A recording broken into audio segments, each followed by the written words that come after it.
예수님밖에 없습니다.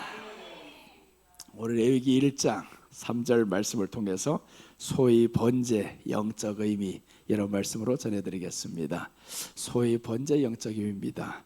번제는 어떤 사람이 드리냐 하면 레위기에서 보면 죄를 지은 사람이 번제를 드리게 되어 있어요. 그리고 또 이제 죄를 깨달은 사람이 번제를 드리게 되어 있습니다. 레위라는 이름의 뜻은요, 연합이라는 뜻입니다. 레위기 하면 그럼 연합이라는 거죠. 누구와의 연합을 말할까라는 겁니다. 예수 그리스도와의 연합을 예표적으로 계속 말씀드립니다. 그래서 번제를 드림으로 인해서 연합이 되는 겁니다. 우리가 하나님 앞에 이렇게 번제 예배를 드리면서 우리 예수님과 연합이 되는 것을 알게 되는 겁니다. 그래서 예배를 중요시하는 사람들은 예수님과 연합된 삶을 살아갈 수 있어요. 예배가 식어지잖아요. 그럼 우리들이 믿음이 나 혼자 스스로 이겨야 되는 줄로 알고 있습니다. 아닙니다. 믿음에서 가장 큰 착각되는 현상이 하나가 있어요. 어떤 것에 착각하냐 하면 믿음으로 살고 예수님 믿고 하면 세상을 바꾼다라고 생각을 합니다. 우리는 세상을 바꾸는 사람이 아닙니다. 성경은요, 믿음으로 살면 세상을 이긴다고 했어요. 예수님도 세상을 바꾸려고 한 게 아닙니다. 세상을 이기러 온 거예요. 그래서 예수님을 믿어서 세상 것을 이겨서 하나님 나라가 우리에게 임하게 하는 것이 예수님이었단 말이에요. 근데 믿음의 사람들이 조금만 힘이 있어지면 자꾸 세상을 바꾸려고 합니다. 여러분들은 세상을 바꿀 필요가 없어요. 어차피 세상은 우리에게 속한 것이 아닙니다. 우리도 또한 세상에 속한 것이 아닙니다. 우리가 속한 것은 하나님께 속하였고 하나님의 나라에 속했습니다. 때문에 우리는 세상을 바꾸는 자가 아니다, 세상을 이기는 자다라는 거예요. 그래서 오늘 믿음을 통해서 이 레위 연합이라는 뜻을 통해서 내가 그리스도와 함께 연합되기를 원합니다. 이렇게 나아가면서 레위기 안에는요, 주제로 이렇게 되어 있습니다. 5대 제사와 4대 제사법이 있어요. 5대 제사를 드리는데 어떻게 제사를 드리냐 하는 4대 제사법이 있고요, 나아가서 7대 절기, 이 중심으로 레위기가 기록됩니다. 그리고 이제 이 중심으로 이 모세 오경이 계속 전개되어 나갑니다. 이스라엘 백성들이 예수님 오시기 전까지 또한 이 중심으로 살아가야 됩니다. 만약에 이 중심으로 살아갔다 그러면 하나님이 복이 임하는 것이고, 이 중심에서 무너졌다 그럼 하나님의 복이 떠나서 이방인들이 쳐들어오게 되어 있습니다. 오늘 이 말씀을 통해서 소위 번제 영적 의미를 통해서 살펴보겠습니다. 첫째입니다. 흠없는 수컷으로 드렸다, 이렇게 말씀하죠. 흠없는 수컷으로 드려야 한다. 3절 우리 다 같이 읽겠습니다. 그 예물이 소위 번제이면 흠없는 수컷으로 회막문에서 여호와 앞에 기쁘게 받으시도록 드릴지니라. 자, 여기서 보시면 그 예물이 소위 번제이면 시작하면서 조건이 있습니다. 흠없는 수컷으로 드려야 된다. 암컷도 아니라 수컷으로 드려야 된다. 흠이 있으면 안 된다. 흠이 없어야 된다. 그렇게 해서 이제 우리에게 요구하는 바가 있습니다. 번제의 가장 중요한 것은 흠이 없어야 된다. 흠 없다, 이 말씀은 죄 없어야 된다, 이것을 의미합니다. 죄 없어야 된다. 그럼 수컷은 무엇을 의미할까요? 남자를 의미하는 거죠. 그럼 이 땅에 죄 없는 아들로 오신 예수님을 예표합니다. 오늘 번제를 드려야 되는데 흠없는 수컷으로 드려야 된다. 흠이 없다, 죄 없는 예수님. 수컷은 아들로 오신 예수님. 그래서 흠없는 죄 없는 아들로 이 땅에 오신 예수님.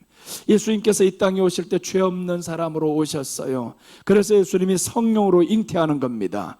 만약에 성령으로 잉태하지 않고 그냥 요셉과 마리아의 관계를 통해서 태어났으면 똑같은 죄인으로 살아가야 됩니다. 그런데 우리 예수님은 성령으로 잉태해버렸어요. 처녀로 있을 때 성령으로 잉태했다, 이 말은 흠없는 아들로 이 땅에 오신다라는 겁니다. 왜 그러면 아들로 오셔야 되는가? 딸도 있는데 왜 아들로 와야 되냐고요. 아들로 오셔야 되는 이유를 성경에서 말씀합니다. 먼저 우리 누가복음 2장 5절 한번 보겠습니다.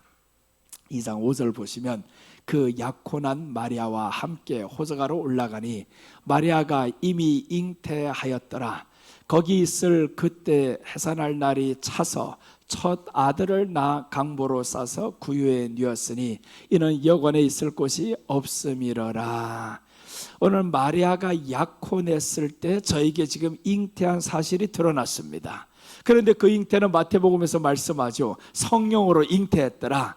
그런데 오늘 누가복음에서는요, 마리아를 향해서 이렇게 말씀합니다. 첫 아들을 낳았다라는 겁니다. 마리아에게 첫 아들이 중요합니다. 만약에 예수님이 둘째 아들로 태어났다 해봐봐요. 그럼 처녀라는 게 깨지잖아요. 처녀라는 것을 입증하는데 예수님이 첫 아들을 낳았다, 첫 아들로 왔다. 그러니까 마리아는 처음으로 자식을 낳는데 성령으로 잉태해서 자녀를 낳는 겁니다. 이것만 봐도 마리아 참 세상이 말하는 예수님 한 분만 낳고 마리아는 낳지 않았다는 게 아니죠. 예수님을 처음으로 낳는데 둘째, 셋째, 넷째가 계속 있습니다 이제. 그런데 첫 아들을 낳았다는 것은 처녀 때 낳은 겁니다. 그러니까 예수님을 오늘 여기에서 말씀하는 이유가 죄 없는, 흠 없는 아들로 와야 된다. 그러니까 처녀에게 잉태를 했다라는 것은 성령이 들어와 버렸으니까 흠 없는 자, 죄 없는 자로 우리 예수님이 잉태가 됐어요. 그 다음에 아들로 와야 된다라고 했습니다.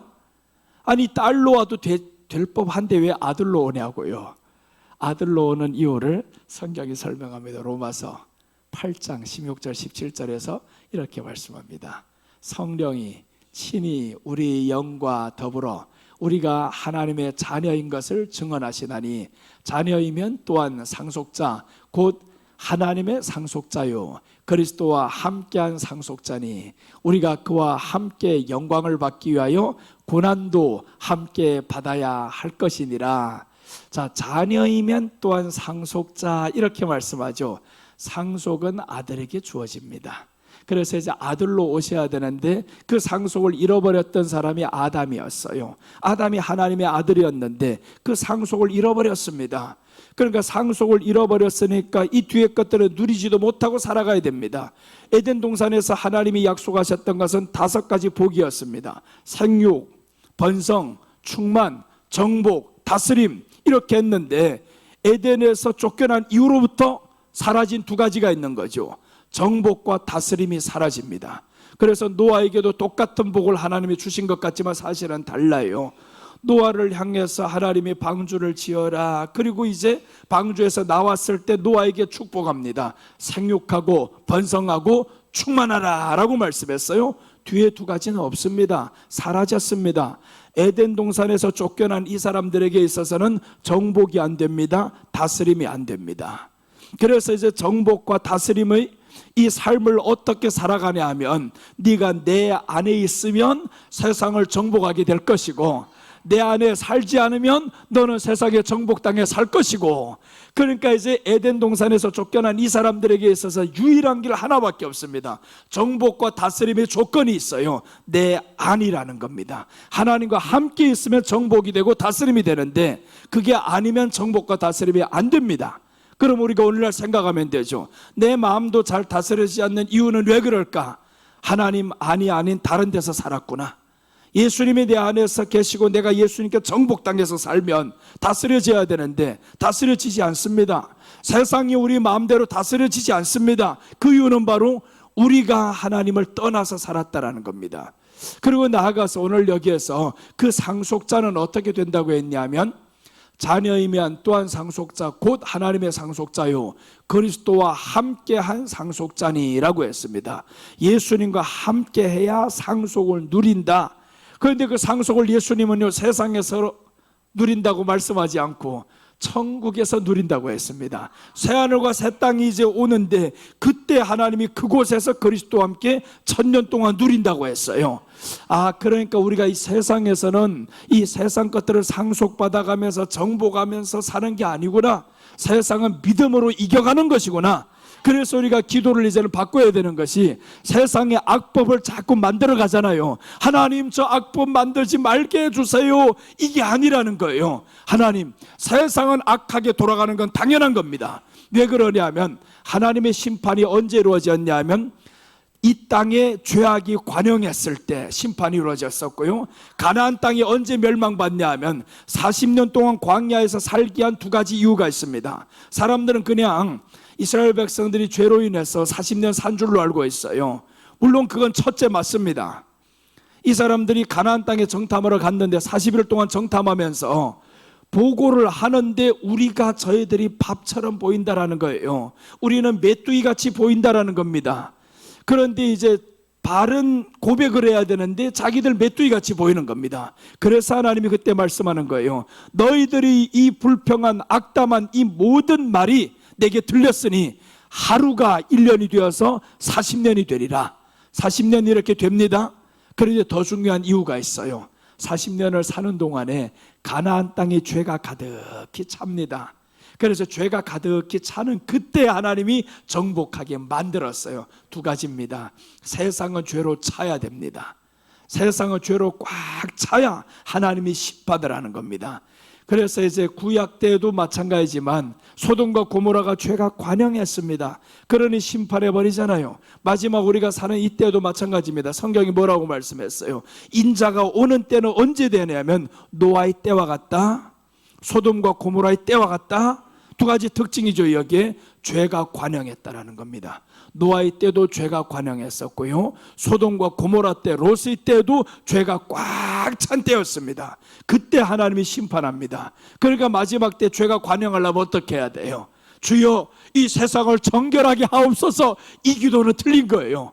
세상이 정결한 게 아니라 세상에 관영한, 이 죄가 관영한 세상에 살아가는 우리가 믿음으로 이기게 하여 주옵소서. 이렇게 기도를 해야죠. 세상은 그래서 점점 악해지는 것이 당연한 겁니다. 하나님의 심판을 초래해야 되니까 점점 악해집니다. 우리가 세상을 정결하게 하는 게 아니에요. 세상은 그대로 갑니다. 대신 우리 안에는 믿음으로 예수님을 닮아가고 채워가고 충만하고 그렇게 사는 저와 여러분들이 됩시다. 이제 그래서 우리는 대한민국을 바꾸는 사람이 아니라 이제는 믿음으로 대한민국에서 이기는 사람이다. 이기는 사람이 되어야 되는 거예요. 그게 믿음의 사람인 겁니다. 자, 우리 하나님 말씀 더 보겠습니다. 누가복음 3장 23절 보시면 예수께서 가르치심을 시작하실 때 30세쯤 되시니라. 사람들이 아는 대로는 요셉의 아들이니 요셉의 위는 헬리요, 그 위는 에노스요, 그 위는 셋이요, 그 위는 아담이요, 그 위는 하나님이시니라. 이제 여기에 이 말씀을 보면 예수님의 가르치심을 시작할 때부터 시작하는데 이때로부터 이제 위로 올라가 보니까 하나님이 아버지가 되었어요. 이제는 상속자가 다시 회복이 된 겁니다. 그러니까 예수님이 첫 번째 복음을 전할 때 뭐라고 하냐면 회개하라, 천국이 가까이 왔느니라, 하나님의 나라가 가까이 왔느니라. 그 말씀은 우리가 하나님 나라를 상속받게 된 겁니다. 여러분, 우리가 하나님 나라를 상속받은 사람은요, 세상의 것에 너무 애착 가지면 안 됩니다. 하나님의 나라를 상속받았다고 하는데 왜 세상 것이 그렇게 애착이 되냐고요. 그래서 임장로님은 잘하는 거예요. 지금 100발이 돼도 염색을 안 한다고 지금 이대로 살잖아. 세상 외모에 대해서 너무 애착 갖지 말라는 겁니다. 외모가 좀 지나면 외모가 이렇게 다 늙어가는데 그럼 이때 안 살면 그럼 그렇게 살다가 죽겠냐고. 그렇게 세상 것에 애착하게 살면서 자랑스레 살면서 살다가 주님 없이 살면 뭘 할 겁니까? 주님 모시고 살아가는 하루가 세상의 10년보다 낫습니다. 우리는 그날을 살아가야 됩니다. 예수님을 모신 하루가 우리에게 있는 게 더 낫지 세상에서의 10년보다 주님을 모신 하루가 더 낫다. 그게 바로 이제 시편에 나오는 고백과 똑같습니다. 시편에서 이제 보시면 모세를 대적하다가 죽었던 사람들이 있잖아요. 이 사람들이 후예들입니다. 그 후대들이 이제 시편에 와서 하나님의 궁전을 어떻게 사모하냐면 아삽의 시라고 나오죠. 거기에 이 사람들 보면 하나님의 궁전을 사모하는데 이렇게 합니다. 하나님의 성전에서 문지기로 하루가 있는 것이 세상의 궁전에 첫날을 있는 것보다 낫습니다 라고 하잖아요.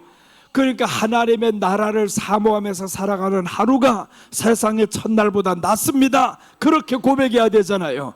그 사람이 오늘 성경이 말씀하는 죄 없는 아들로 오신 예수님, 그분을 모시고 살아가는 사람들입니다.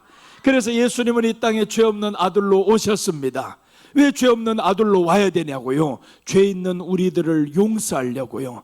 네가 죄 때문에 지금 이 마음에 세상 것을 바라보고 살아간다, 세상 것 없으면 이렇게 지쳐한다, 세상에 두려워진다, 이 모든 것들이 우리 안에 죄 때문에 그렇습니다.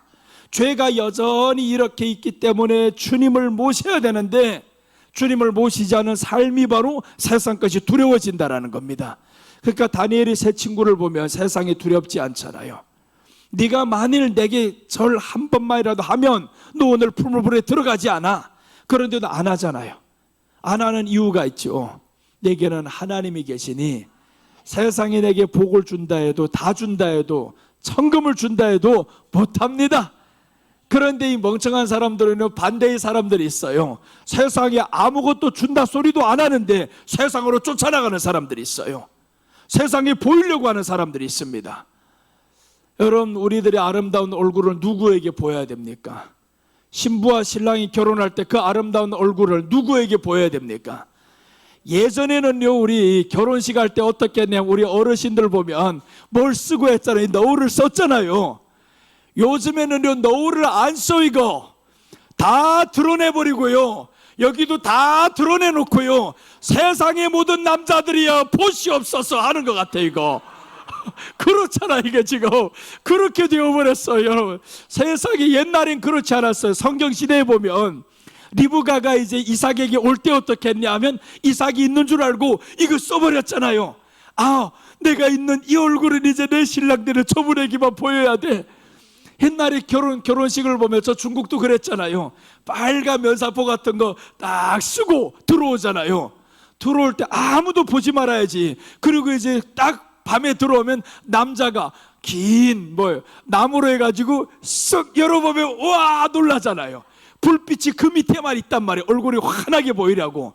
근데 지금의 이 신부들은 다 어떻게 합니까? 이거 그냥 드러내버리고 다니는 거예요. 다 보라 이거지. 보일 게 없어서 내가 지금 더 보일 수 없어서 슬프다. 그 세상이 되어버렸어. 이거 그렇게 살아가는 사람들이 어떻게 오래오래 잘 살겠냐고요. 보일 게 없어서 스트레스 받는데, 얼굴이 못나서 스트레스 받고, 보일 게 없어서 스트레스 받고, 그래가지고 하나님의 나라가 이 마음에 임하겠어요? 세상이 준다 소리도 안 해도 그냥 찾아 나가려고 그러잖아요.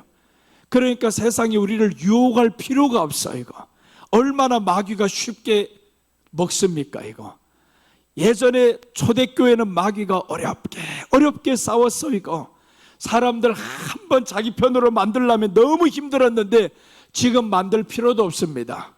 그냥 지들이 알아서 찾아오는 거예요. 알아서 기어오는데 뭐 어떡합니까? 이거 우리가 그렇잖아요. 믿음으로 하나님 앞에 이렇게 나가야 될 사람들이 자기 생각으로 세상을 바꾼다 그러지, 자기 생각으로 세상에게 내가 보인다 그러지. 그러니까 보일 게 없고 바꿀 것 없으면 사람들 힘들어집니다. 우리 얼굴은 주님께 보이고요, 우리 바꿔야 할 것은 우리 마음을 바꿔야 되고, 불신의 이 마음을 우리에게는 믿음으로 바꿔야 됩니다. 이 믿음의 마음으로 바꾸면 우리 안에 기뻐지는 겁니다. 그래서 나 생각을 바꿨어요. 찌재명에서 이재명으로 바꿨어요. 지금 자꾸 이전에 찌재명 하다가 습관돼가지고 그랬다가 그래 봐야 내 마음만 불편하더라고요. 이거 내가 저걸 바꿀 수 있냐고요. 찌재명을 어떻게 바꿉니까? 바꾸지 못하는데 그럴 바에는 내 마음만 바꾸자. 이거 내 마음을 바꿔서 해서 이재명 대통령이라고 합니다. 2달 만에 떨어지면 더 좋고, 그렇게 될지 안 될지는 몰라. 지금 모릅니다. 그러니까 우리에게는 주님만 바라보면서 의지하면서 가자 이거예요. 내가 사람 바꾸지 못하고 내가 세상 못 바꿉니다. 우리가 바꿀 수 있는 것은 내 안에 있는 마음은 바꿀 수 있잖아요.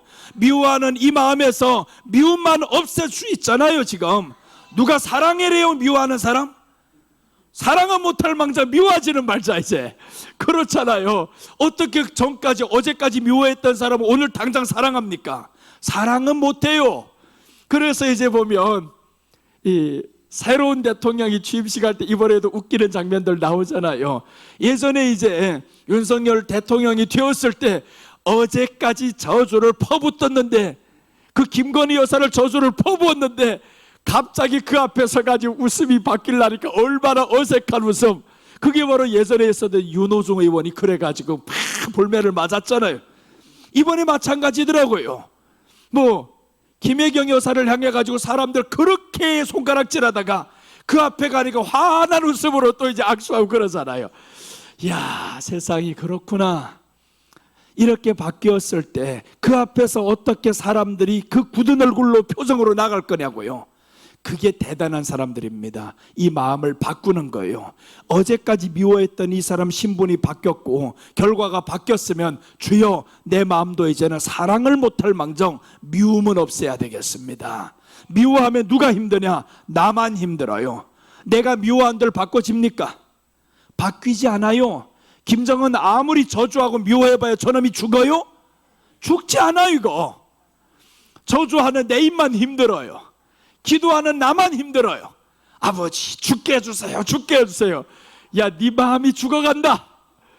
우리가 남을 향해서 죽어라고 하면, 남을 향해서 미워하면 내 안에 있는 하나님을 향한 사랑이 죽어갑니다.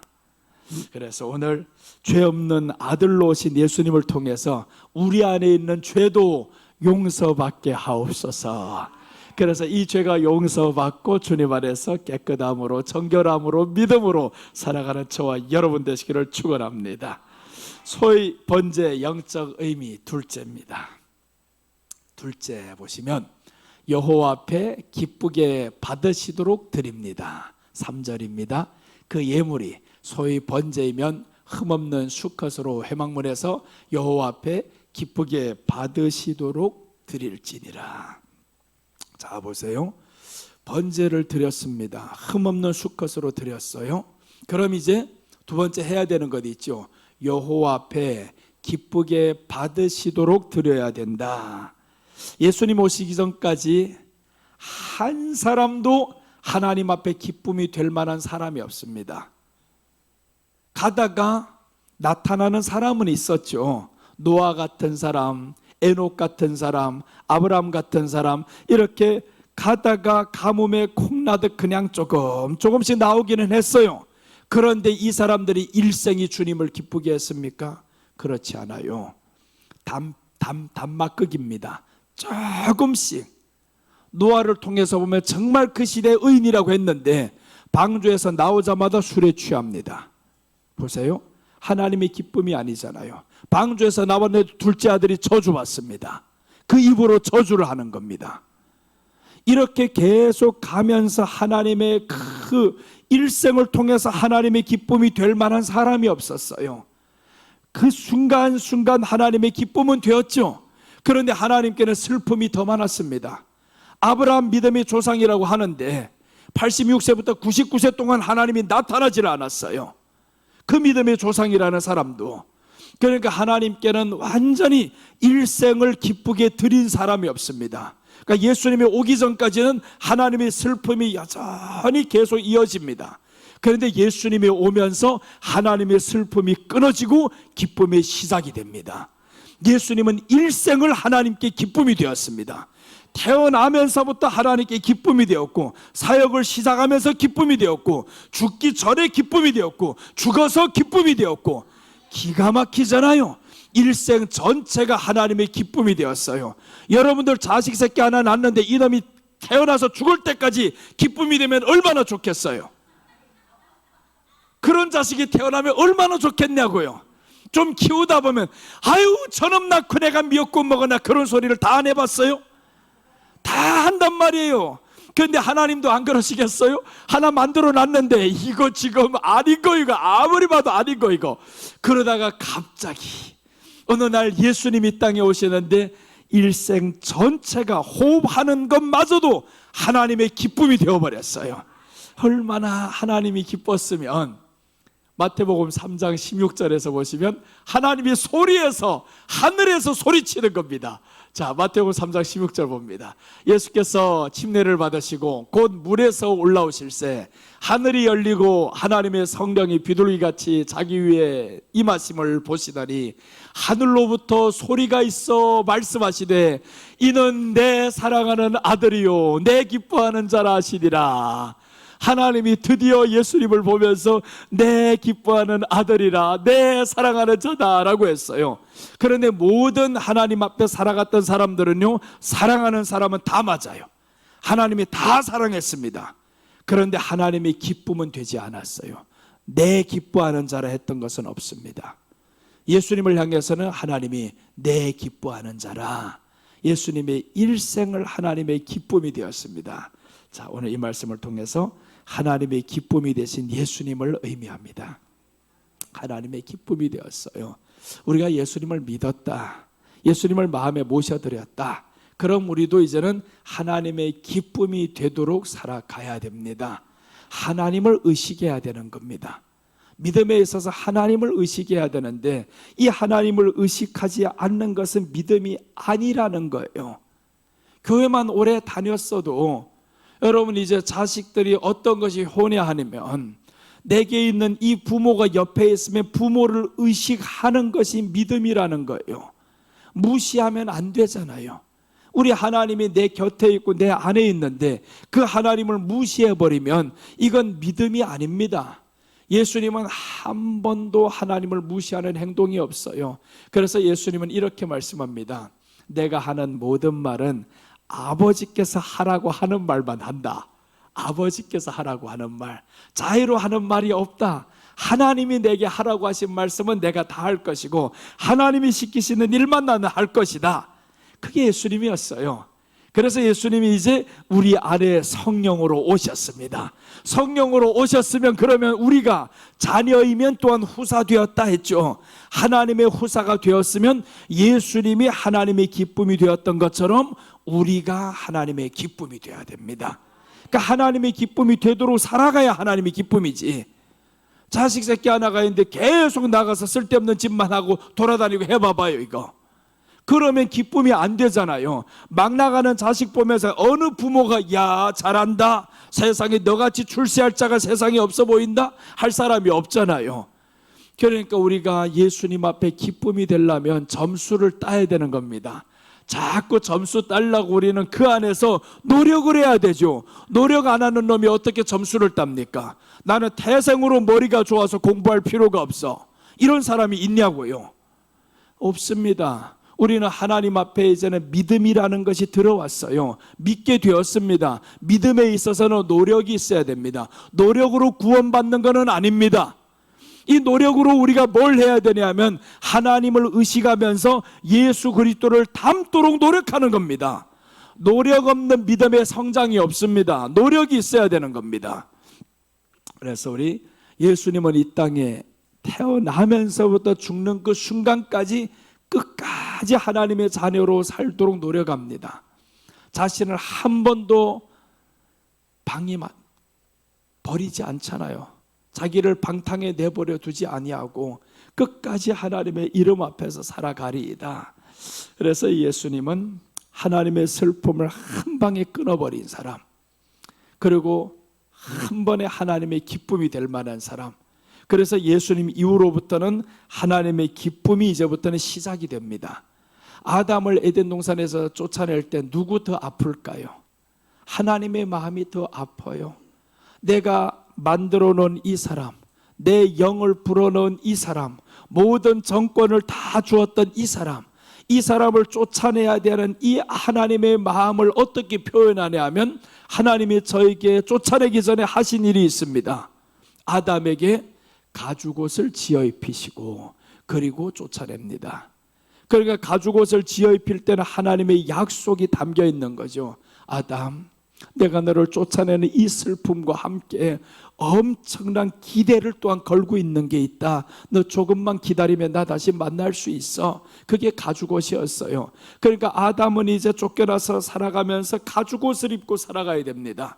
그게 아담의 삶입니다. 가죽옷이 번거롭다고 왜 이렇게 더운 날씨에 가죽옷을 입어야 되냐고 벗어버리면 안 되는 겁니다.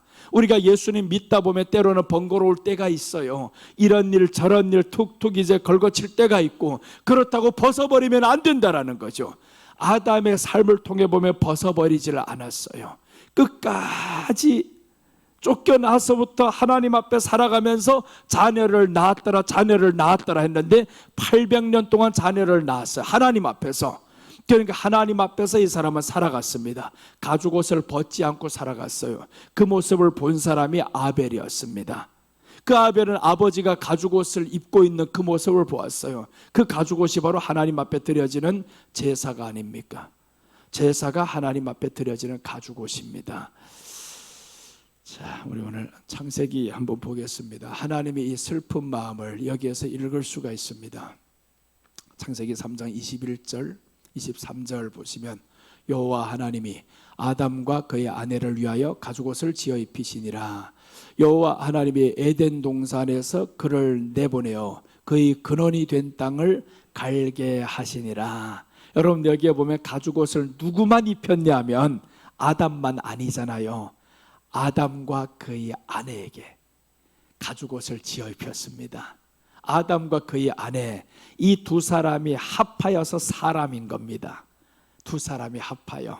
그래서 우리가 이 아담과 그의 아내라고 했는데 신약에 와보면 그리스도와 교회 이렇게 말씀했죠.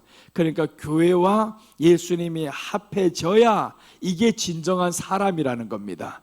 예수님이 이 땅에 오셔서 그랬어요. 저 죽은 자들로 하여금 죽은 자를 장사하게 하라. 죽은 자가 누굽니까? 사람이 아니다 그 말이죠. 하나님의 형상 예수님도 모르는 사람은 사람이 아니다. 교회는 누가 교회냐? 그리스도와 연합한 것이 교회다. 그래서 오늘 이 두 사람에게 가죽옷을 입혀서 둘이 죽었냐? 아니잖아요. 예수님의 구원을 오늘 말씀하는데 가죽옷은 남자에게나 여자에게나 똑같이 주셨습니다. 그럼 여자도 똑같이 후사가 되는 겁니다. 여자도 후사가 됩니다. 그게 욥기에서 나오는 내용입니다. 욥이 고난을 받은 이후에 보니까 딸들도 후사가 되어서 나누어 가지잖아요. 딸들도 후사가 됩니다. 고난받기 전에는 딸이 후사라는 말이 안 나와요. 그런데 고난받고 다시 하나님의 축복을 주실 때 보니까 그 안에 딸 셋이 나오는데 이 딸들도 아들들과 같이 후사가 되는 겁니다. 다 받게 되어요. 그러니까 우리가 예수님 안에 살아가는 사람은 남자나 여자나 차별이 없고 유대인이나 헬라인이나 차별이 없느니라. 로마서 1장에서 말씀하잖아요. 유대인이나 헬라인이나 차별이 없느니라. 구원받는 데 있어서는 차별이 없습니다. 예수님 안에서 그래서 우리가 살아가야 되는데 하나님의 기쁨이 되어야 됩니다.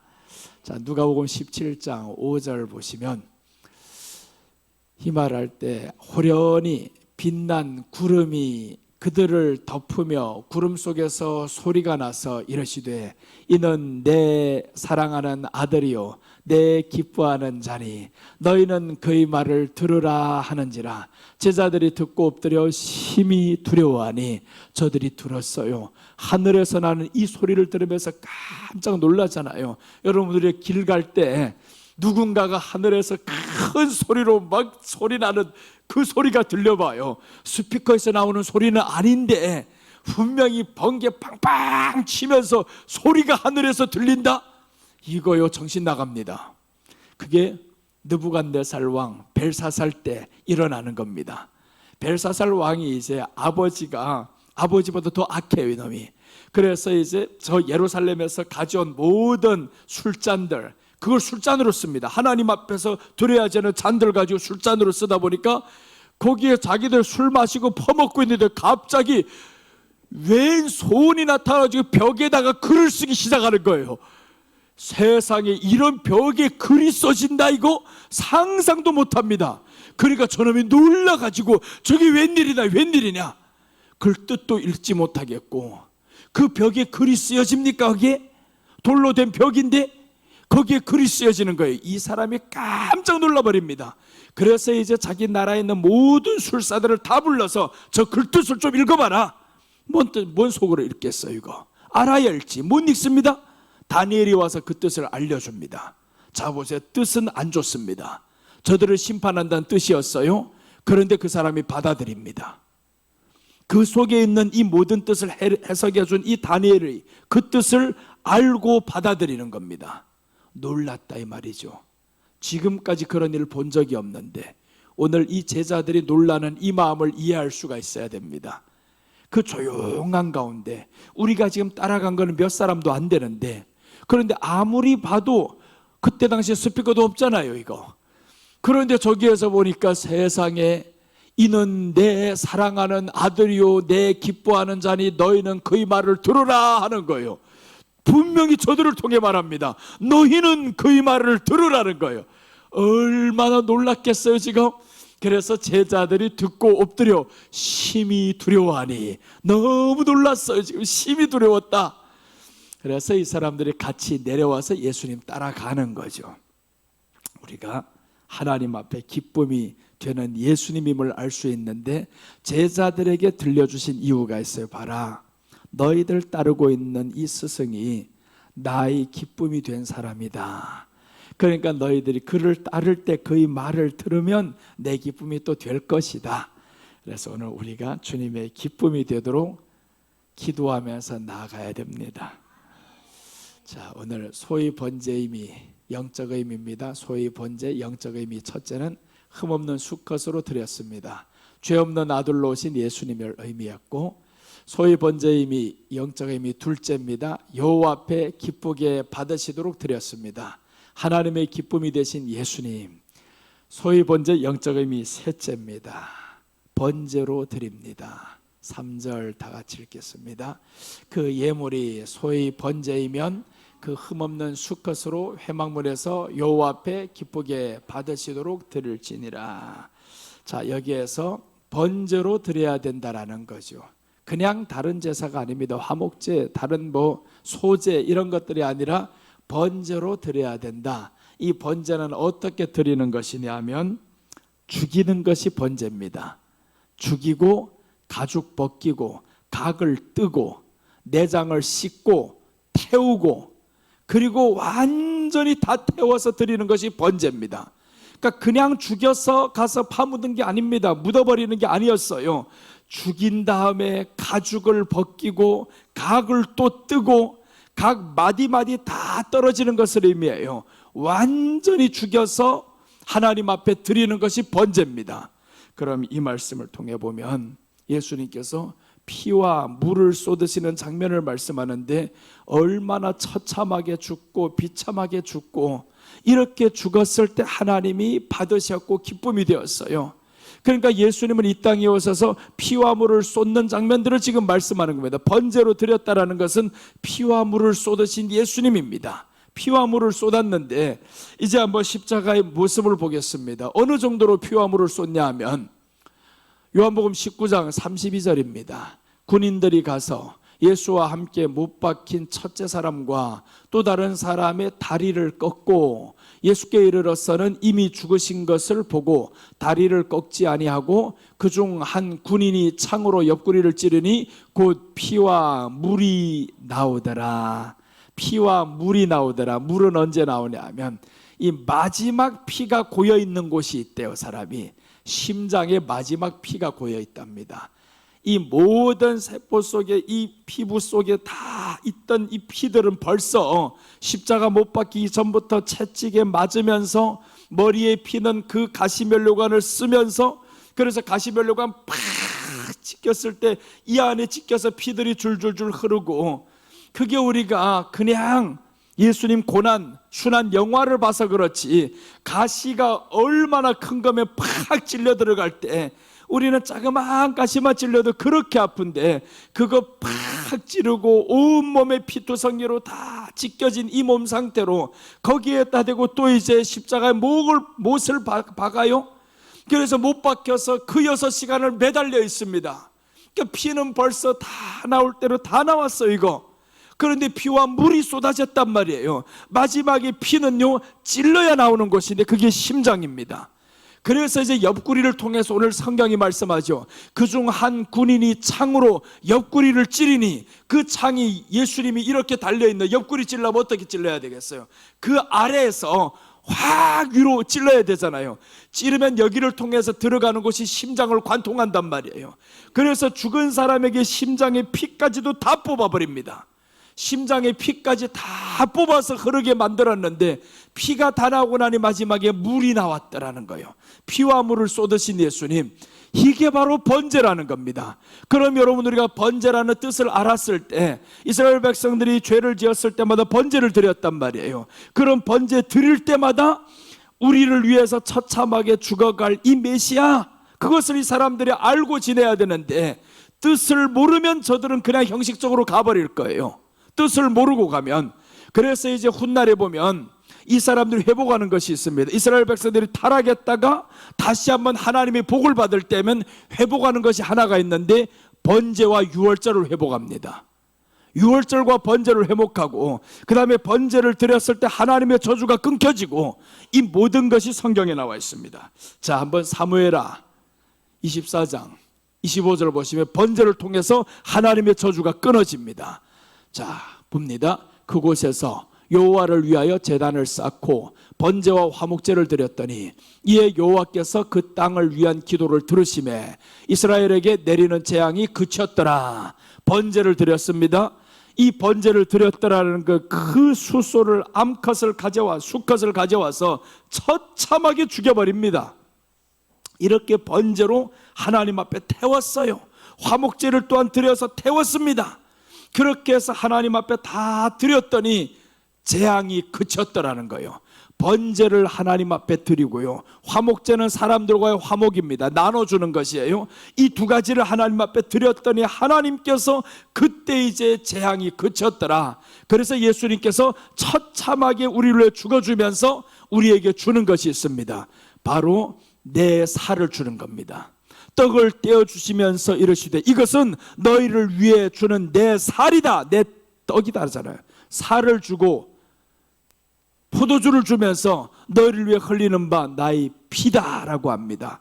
이것을 나눠주는 겁니다. 그래서 오늘 여기서 화목제와 번제는 완전히 죽어주신 이 예수님이 자기 몸과 살을 우리에게 떼어서 나눠주는 겁니다.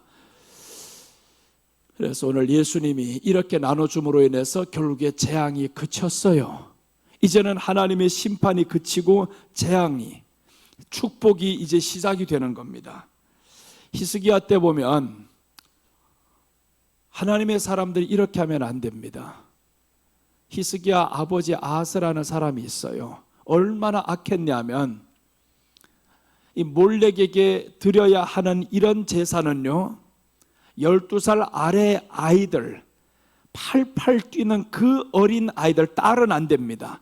아들을 태워서 드려야 되는데 제사로. 그런데 누가 그 짓을 하냐 하면 아하스라는 이 유대 왕이, 이스라엘 왕이 그걸 하는 겁니다. 자기에게는 이 아들을 데려와 가지고 저 불을 피워놓고 그 제단에다가 이 불을 확 밑에 붙여놓고 이 아들을 그 위에다 확 던져버리는 겁니다. 그럼 그 아들이 거기에서 타 죽을 때 어떻게 타겠어? 이 아들이 뜨거우니까 그 가운데서 팡팡 뛴단 말이에요. 그럼 이 아들이 거기에서 뛰는 모습에 사람들은 신이 자기들에게 응답한다고 거기에서 환호를 하는 겁니다. 미쳐 돌아가죠. 그 짓을 누가 하고 있냐면 이스라엘 사람들, 하나님을 믿는다는 저 예루살렘에서 이 사람들 하는 거예요. 하나님이 그 모습을 보면서 너무 아픈 거예요. 너무 아파. 어떻게 자기 아들을 그렇게 처참하게 죽이는 이 제사를 너희들에게 있을 수가 있어. 그런데 그 형이 그렇게 죽는 것을 누가 보냐 하면 히스기야가 보는 겁니다. 우리 형이 그렇게 죽어서 얼마나 공포겠어요. 조금만 지나면 우리 아버지 지금 좀 더 안 죽으면 내가 그렇게 죽게 생겼어. 자기가 곧 죽음 직전에 아버지가 죽어버렸어요. 이게 마침.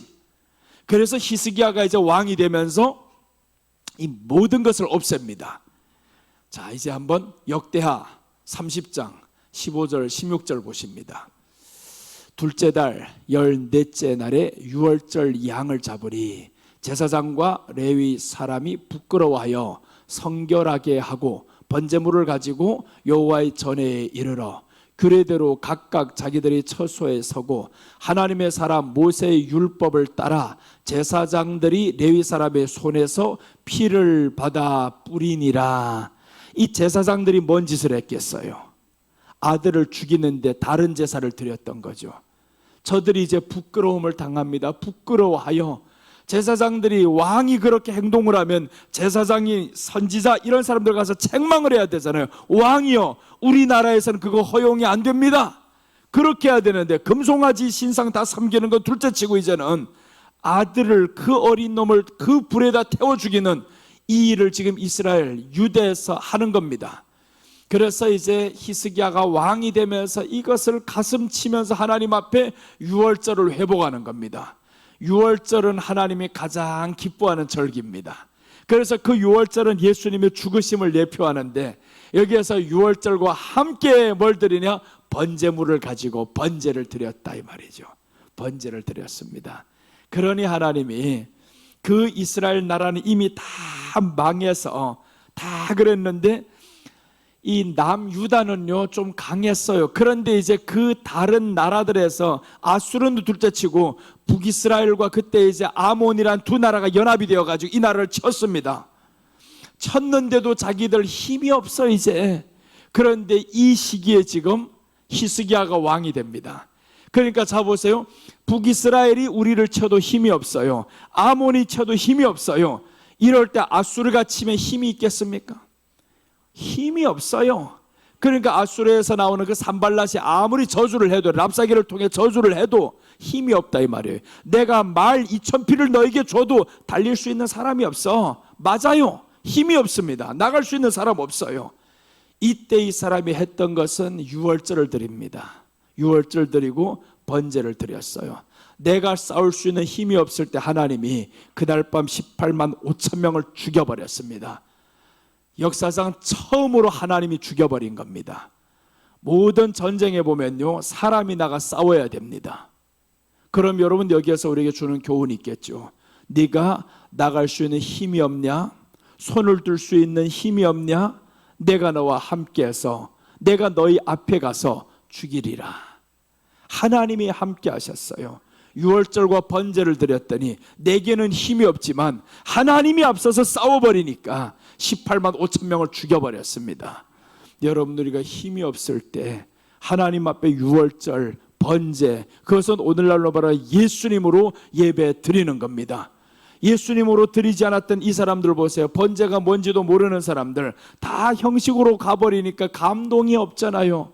그런데 오늘 이 사람들이 하나님 앞에서 이렇게 율법을 따라라고 나옵니다. 율법을 따라 제사장들이 레위 사람의 손에서 피를 받아 뿌리니라.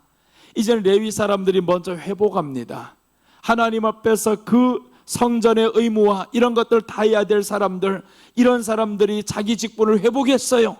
그랬더니 하나님의 나라에 평안을 주는데 4대가 평안하게 살아갔습니다. 4대가.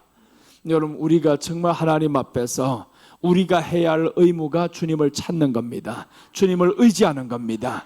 그렇게 해서 주님을 의지하고 가면 우리에게 4대가 평안하게 살아간다라는 겁니다. 그래서 히스기야 때 가장 평안의 세월을 누리다가 아들이 악한 놈이 나오지, 손주가 악한 놈이 나오지. 그런데 요시야 때 또다시 하나님이 일으켜버립니다. 그런데 이미 므낫세 때는 하나님이 나라를 멸하리라고 작정을 했어요. 너무 악하니까, 아버지하고 너무 정반대니까. 이렇게 너희 아버지 때 힘이 없던 나라를 내가 강하게 했으면 아들놈은 어떻게 해야 돼? 이제 보고 따라가야지. 그런데 므낫세가 이놈이 아들이 되면서, 이게 왕이 되면서 아버지 했던 모든 걸 다 엎어버립니다. 유월절 번제 다 엎어버려요. 다시금 예전에 섬겼던 이런 신상들을 다 불러 모으고 바알신 불러들이고, 그렇게 해서 하나님이 그때 이제는 정해버렸습니다. 이제 하나님의 마음을 돌이킬 수가 없어요. 이게 참 비참하죠. 그래서 피와 물을 쏟으신 예수님, 이제 우리를 위해서 피와 물을 쏟으신 예수님 앞에서 주여, 하나님이 내게 베풀으신 이 구원입니다. 우리가 이 구원에 정말 하나님 앞에 감사하며 살아가는 자들 되게 해달라고 기도합시다. 오늘 소위 번제 영적 의미 3가지를 말씀드렸습니다. 흠없는 수컷으로 드렸다. 수천 년 동안 그렇게 드렸습니다. 이것은 죄 없는 아들로 오신 예수님을 예표합니다. 여호와 앞에 기쁘게 받으시도록 드렸습니다. 하나님의 기쁨이 되신 예수님을 의미합니다. 번제로 드렸어요. 피와 물을 쏟으신 예수님을 의미합니다. 이 말씀이 바로 소위 번제 영적 의미입니다. 기도하겠습니다. 하나님 아버지, 은혜를 감사드립니다. 이스라엘 사람들 수천 년의 세월을 번제를 드리면서 그 번제의 뜻이 무엇인지 모르고 드렸을 때는 하나님의 심판이 임했었고, 번제의 뜻을 알고 유월절을 하나님 앞에 드렸을 때는 하나님께서 망하는 나라마저도 오히려 축복받는 나라로, 강한 나라로 만들어 주셨습니다. 우리들의 현실이 지금 참 어렵습니다. 힘듭니다. 모든 악법들이 통과되려고 지금 곳곳에서 준비하고 있는데, 하나님 아버지, 이런 것들을 보면서 우리가 하나님 앞에 더욱 서야겠다는 결단을 하는 저희들 되게 하여 주시옵소서. 하나님 아버지, 우리 안에 예수 그리스도로 충만하게 채워서 우리가 하나님의 기쁨이 되도록 또한 살아가야겠습니다. 주님의 구원의 은혜를 헛되이 여기는 자가 한 사람도 없게 주님 지켜 주시옵소서. 오늘도 함께 하신 하나님께 감사드리며 예수님의 이름으로 기도드립니다. 아멘.